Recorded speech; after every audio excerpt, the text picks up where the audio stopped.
will get free from all the allegation. In between কিছু নেই, in between কিছু নেই। আর এদের জন্য ওই ফাঁসির মঞ্চেরও দরকার হবে না, ফায়ারিং রেঞ্জে দাঁড় করিয়ে ফায়ার করে দেওয়া হবে পয়েন্ট ব্ল্যাঙ্ক রেঞ্জ থেকে। Stop your mouth. এই 16 বছরে যেমন আমাকে ঢাকাতে ঢুকতে দেওয়া হয়নি, আমাকে হিল ট্রাক এখানে ওখানে বিভিন্ন জায়গায়, আমি অসুস্থ হয়ে পড়ে গেছি, আমার হার্ট অ্যাটাক করেছে হিল ট্রাকতে, আমার জন্য যেখানে নিয়ম অনুযায়ী আপনার হেলিকপ্টার পাঠানোর কথা পাঠানো হয় নাই। এটার ইম্প্যাক্ট তো অনেক। এই ছোট দুধের বাচ্চাটা কি বুঝবে ওর বাবা কই? আমি তো জিগাতলা গেটে বসে আমি অনেক এক স্যারের একটা চেক উদ্ধার করলাম 25,000 টাকার সৈনিকের পকেট থেকে, যে এটা কার, এটা অমুক স্যারের, তার সিগনেচার আমি টাকাটা তুলতে পারি নাই। অনেক সব কাউকে ওরা রেহাই দেয়নি। 1 ফোঁটা পানি 6 মাসের শিশুটাকে 2 মাসের শিশুটাকে একটু পানি দেয়নি ওরা কোয়ার্টার কাটে। আপনি কি বলেন? বাংলাদেশের হলে নিশ্চয়ই তারা এতটা নিষ্ঠুর হতো না যদি আমাদের দেশে। অবশ্যই this can be done as a মানে ওয়ান অফ দা ডিডাকশন। এত নিষ্ঠুর আমার এই জওয়ানরা না, যে ভাই তুই পিএইচডি দাঁড়ি, তুই ডিগ্রি দাঁড়ি। আমার জওয়ানদের রিকোয়ারমেন্ট হচ্ছে ছুটি এবং রুটি, পেট ভরে খাবে, ছুটি 3 মাস পরে ছুটিতে যাবে। ওরা একেবারেই আমাদের মানে গ্রাম্য পরিবেশের, ওদের বেতনটা দরকার, ছুটিটা দরকার, আর পেট ভরে খাওয়ার দরকার। তা তো আমরা যারা কমান্ড লেভেলে আমরা পয়েন্ট দিয়ে দিয়ে এটা এনশিওর করা হয়েছে। ওদের ডাবল ইস্যু, ওদের বেতন বেশি, ওদের সবকিছু বেশি। তো ওরা কি পিএইচডি ডিগ্রিধারী? ওরা 5টা ডক্টরেট ডিগ্রি, যে ওরা এটা করবে? ওরা কখনোই করবে না। অনেকে বাবা মার অসুস্থতার জন্য ওষুধের জন্য চাকরি করে, অনেকে পরিবারের অসুস্থতা বাচ্চাদের ভালো স্কুলিং করার জন্য। এই সৈনিক কি সেই সৈনিক যারা ওত দিয়ে কোরআনের উপর হাত দিয়ে, হিন্দু হলে গীতার উপরে হাত দিয়ে, খ্রিস্টান হলে শপথ করে, সে কি তার অফিসারদেরকে এভাবে মারবে? এটা কি কোনো দাবি আদায়ের নমুনা হতে পারে? সুইসাইডাল নমুনা? তারা নিজেরাও তো অনেকটা সাক্ষী, মানে তারা নিজেরাও তো সাক্ষী যে কি ঘটেছিল। সাক্ষী 77 জনকে বিভিন্ন ভাবে ইন্টারোগেশন সেলে নিয়ে এই 16 বছরে মেরে ফেলেছে তারা প্রাইম সাক্ষী ছিল। যেমন এখনো কিছু সাক্ষী আছে। এই যে এখনো যে অ্যারেস্ট করা যারা আছে, যারা ছাড়া পেল, এদের মধ্যেই যে বদমাশ নাই, ভালো নাই, আপনি কিভাবে বুঝবেন? How do you identify them? But why you have given them জামিন? বেল দিয়েছেন কেন? সামরিক কায়দায় বিচার হলে সামরিক বাহিনীর বিচার আর অন্য সিভিলের বিচার একরকম নয়। আমার কথা হচ্ছে any mutiny took place or has happened, everybody has to take the equal share.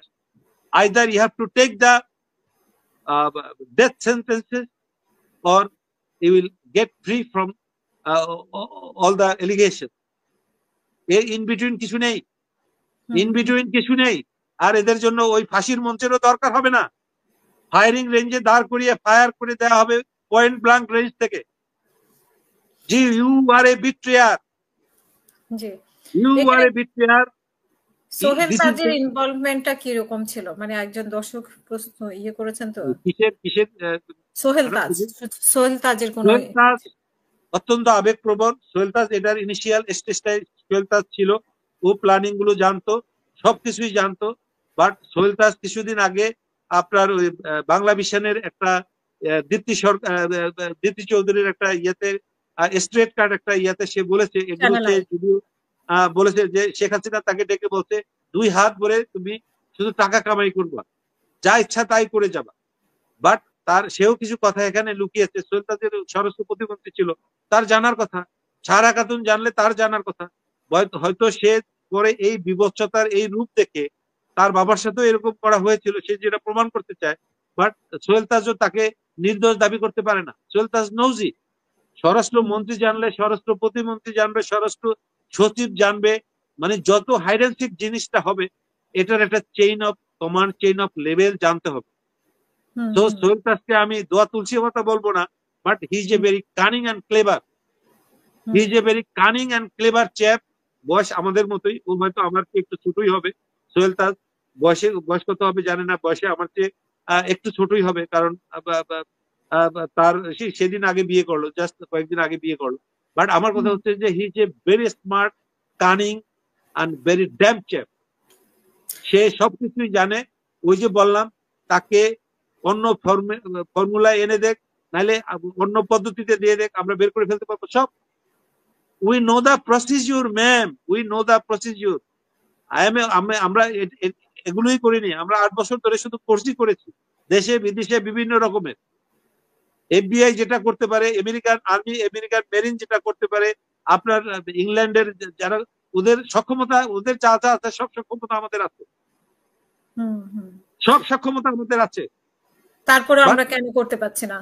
বা আদৌ আসলে যেহেতু পার্শ্ববর্তী একটা দেশের সম্পর্ক আছে বা আমাদের এখানে অনেকের ইনভলভমেন্ট আছে, সেহেতু আসলে এই তদন্তটা ঠিক মতো আসলে হবে কিনা সেটাও তো অনেকে সন্দেহ পোষণ করছে। আমার কথাটা হচ্ছে তদন্ত এখন এই শহীদ সেনা দিবস পালন করা হয়েছে, আমাদের সেনাপ্রধান অত্যন্ত কাইন্ড, যেটা যাই হোক এত বছর পরে এটা স্বীকৃতি পেল, বাট এটাও স্বীকৃতি পেল ওইরকম আপনার কিছু ঐচ্ছিক ছুটি আছে, সরকারি ছুটি না, মানে মন্দের ভালো, মন্দের একটা ভালো আছে না, মানে এই দিনটায় সরকারি ছুটি না, এই দিনটা হবে ছুটি থাকবে না, বাট সরকারি ভাবে এটা নোটিফিকেশন হয়েছে, এটা ঘোষণা করা হয়েছে। আরেকটা হচ্ছে বিচারটা কার হাতে দিলে প্রপার হবে আমি জানি না, বাট এখন পর্যন্ত তদন্ত কমিশন যেটা করেছে বা করছে, আমি অনেকের সাথেই কথা বলেছি, অনেকের কাছে জিজ্ঞেস করেছি,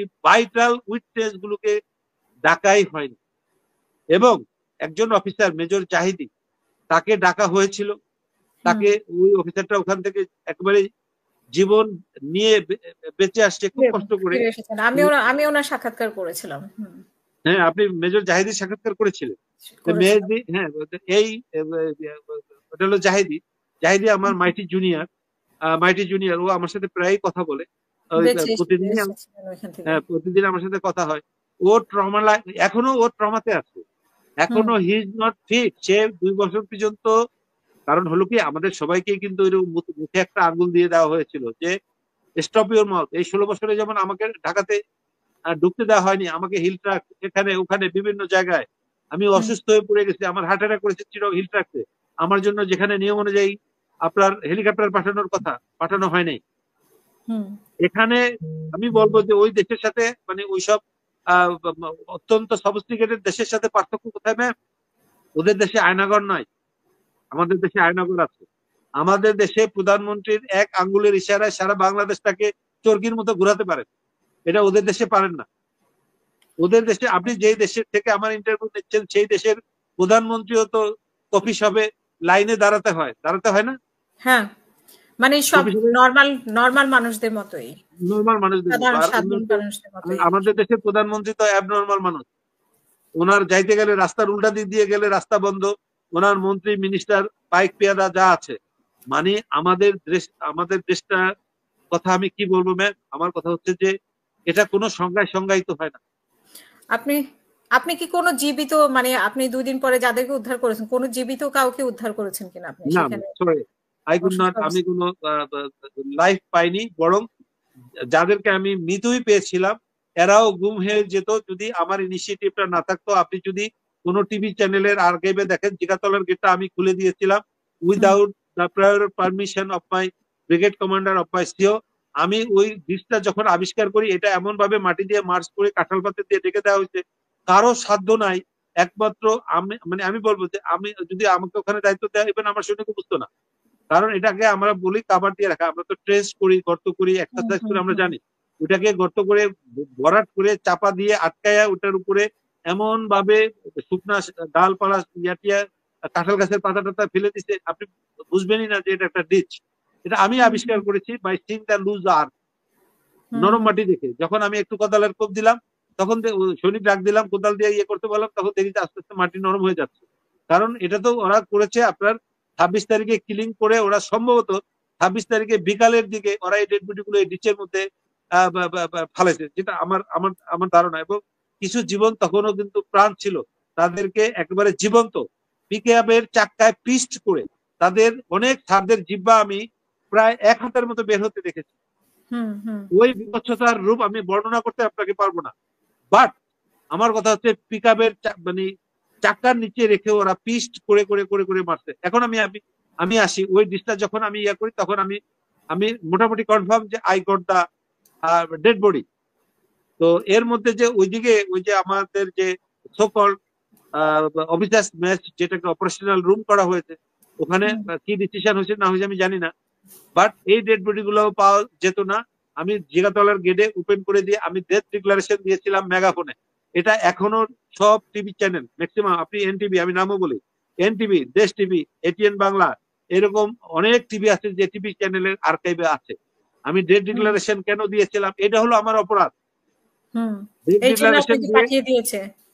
আমি আমি আমি ডেথ ডিক্লারেশন কাগজ দেখে দেখে দেখে দেখে কার কার ডেড বডি পেয়েছি। অ্যাটলিস্ট ডিস্ট্রেস ফ্যামিলি গুলো তাদের ডেড বডিটা পাক, মেয়ে তার ছেলে তার বাবার বডিটা পাক অ্যাজ এ হিউম্যান বিং। এইটাও সরিয়ে ফেলার প্ল্যান হয়েছিল। 3টা গাড়ি এসে ওখানে দাঁড়িয়েছিল এই ডেড বডি গুলোকে গুম করার, যে ওরা গুম করে দিচ্ছে। এটাও আজকে এটা আমার লেখার মধ্যে আমি লিখেছি।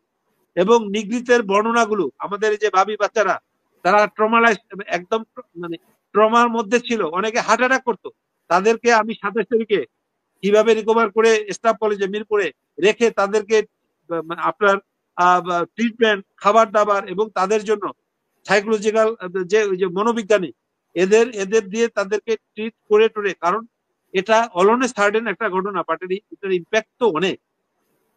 এই ছোট দুধের বাচ্চাটা কি বুঝবে ওর বাবা কই। আমি তো জিগাতলা গেটে বসে আমি অনেক এক স্যারের একটা চেক উদ্ধার করলাম 25,000 টাকার সৈনিকের পকেট থেকে, যে এটা কার, এটা অমুক স্যারের, তার সিগনেচার আমি টাকাটা তুলতে পারিনি সে। তাই বললাম যে তুই টাকা তুলেছিস, না টাকা তো তুলতে পারিনি, চেকটা ধরা। তাই বললাম যে তুই কি তার বাসায় গিয়েছিলি, তা ওরেও আমি অ্যারেস্ট করে ওরে তখন ওই যে আবার মোহাম্মদপুরে আমরা ধরে দিয়ে দিতাম র্যাবে, কারণ তাৎক্ষণিক জিনিসটা ছিল যে আমরা তো ধরে আমাদের কাছে রাখি না, আমাকে একটা লেয়ার অবলম্বন করতে হয়, পুলিশকে দিতে হয়, নাহলে র্যাবকে দিতে হয়, র্যাব ইন্টারোগেট করে।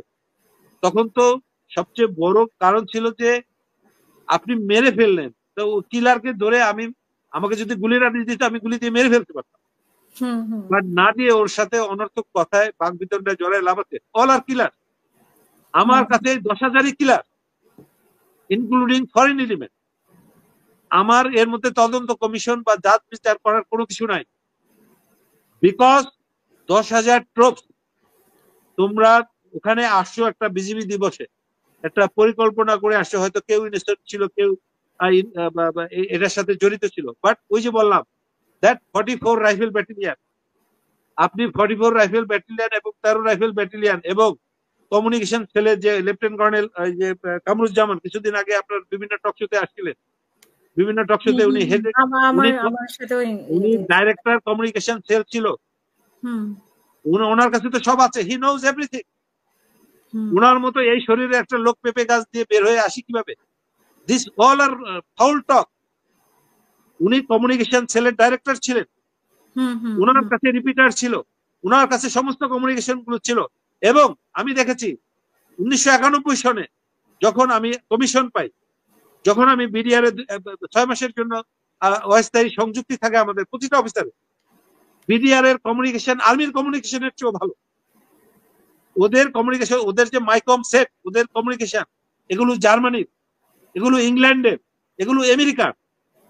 সেখানে লেফটেন্যান্ট কর্নেল শামস, আমি নাম ধরে ধরেই বলছি, হাউ কুড হি সে যে সে কিছু জানে না? তার কাছে অল দ্য রেকর্ড। এবং আমার সৈনিকরা তো রিপিটার লাগাতে পারে না, আমার সৈনিকরা তো ওই ডিভাইস কি, এটা ওই সময় তো আপনাদের সবাই বাটন মোবাইল, আমরা ওই সময় তো ওই আইফোন নিয়ে ঢুকি না, আমার আইফোন জন্ম হয়নি তখন, নর্মাল মোবাইল তখন জন্মই হয়নি। তখন এই রিপিটার গুলো লাগিয়ে লাগিয়ে লোকেশন গুলো কে ধরেছে? You put the question to lieutenant colonel Kamruzzaman, you ask you 44 rifle battalion, where are you now? শুধু শেষ না, আরো অনেক অফিসারকে অ্যাওয়ার্ডেড করেছে গোপনে প্রমোশন দিয়ে দিয়ে দিয়ে দিয়ে। এই তদন্ত করতে তদন্ত কমিশন দরকার হয় না, আমার সেনাবাহিনী প্রধান ইজ এনাফ একটা ছোট্ট কাগজের জন্য। এখন নাটক তামাশা হচ্ছে, ওই যে যারা ডিপ্রাইভ অফিসারদের একটা বোর্ড হচ্ছে, present NDC commander lieutenant general আন্ডারে 20 জন মেম্বার, একজন ডিপ্রাইভ অফিসারের সবকিছু শোনার জন্য 20 জন মেম্বার। আমার কথা হলো যে এরকম 20 জন মেম্বার নিয়ে বিডিআর তদন্তটা আপনি আমাদের হাতে ছেড়ে দেন, আমি 15 দিনের মাথায় আপনাকে ক্লিয়ার পিকচার দিয়ে আপনাকে ফলাফল দিয়ে দেব। আমি ফলাফল জাতিকে দিয়ে দেব। This are the result. তাতে কি হচ্ছে, এই তদন্ত কমিশন বারবার করে wastage the time, wastage of money, wastage of integrity, and as well as wastage of proper justice.